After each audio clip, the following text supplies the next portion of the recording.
nafas, menjaga jiwa. Makanya kita diharamkan untuk membunuh, menghilangkan nyawa hukumnya haram. Maka dikatakan namanya qisas. Orang katakan kutiba alaikumul qisas bil qatl. Allah wajibkan kita ini untuk menegakkan qisas dalam hal pembunuhan. Dibunuh ya karena dengan qisas pembunuh.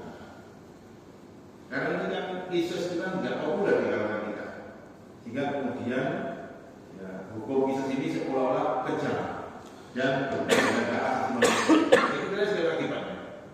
Orang sekarang membunuh itu sudah tidak takut lagi.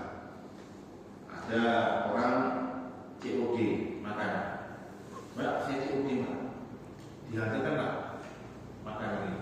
Ternyata hilang beberapa hari ditemukan sudah meninggal dunia di dalam tas gara-gara kelinci.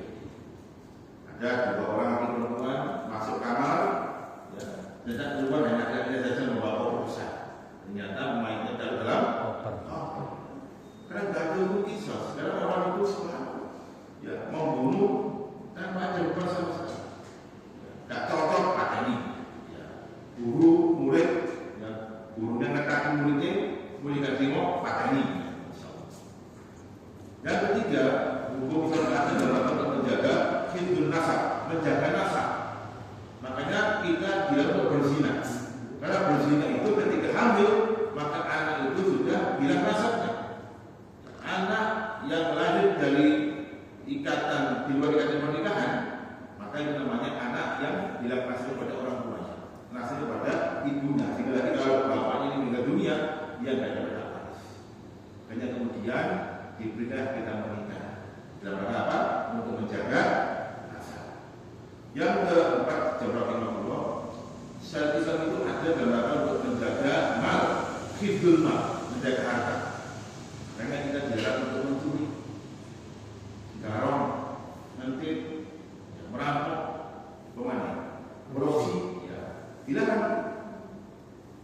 Sehingga kalau misalkan kita ini sedang naik sepeda motor baru beli, ya, atau baru pinjam, kemudian tiba-tiba di tengah sawah tuangan dicegat oleh seseorang, kemudian kita melawan dan kita mati, saya tidak pernah karena kita membela harta kita. Man mata duna mali fahuwa syahid. Siapa yang mati dalam rangka membela hartanya, ya saya bisa bela. Makanya kalau ditanya pilih nyawa atau harta, ya, ini ngomong ini nyawa. Ya gak wani lah, kalau gak wani. Karena kita itu harus mati menurut saya. Makanya kemudian mencuri ibunya dipotong tangannya seperti itu. Nah yang kelima, di menikah hifdzul akal. Saat Islam itu ada dalam rangka menjaga akal kita.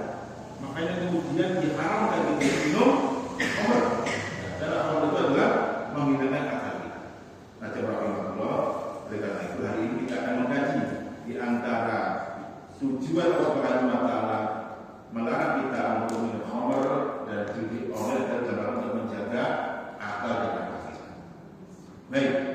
Rentetan suratnya ini ya, dalam satu kesatuan mencakup 4 aspek.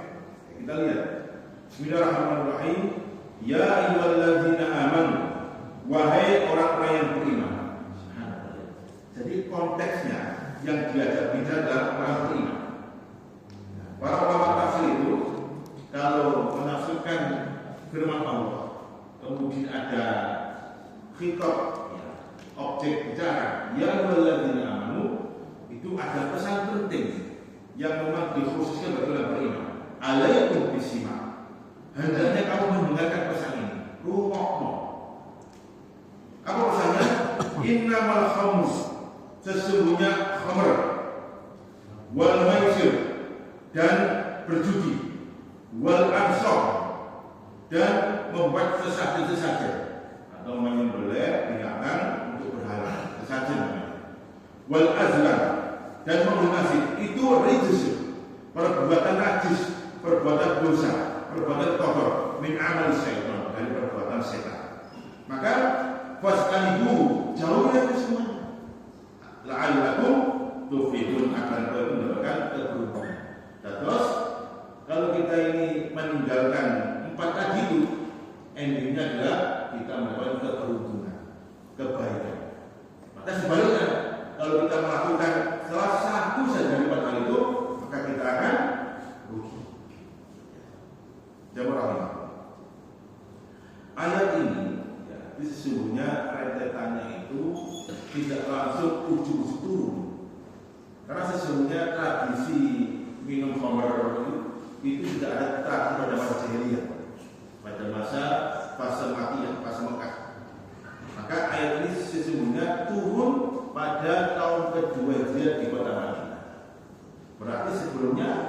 Ya, umat Islam itu kaum muslimin ketika itu masih minum khamr.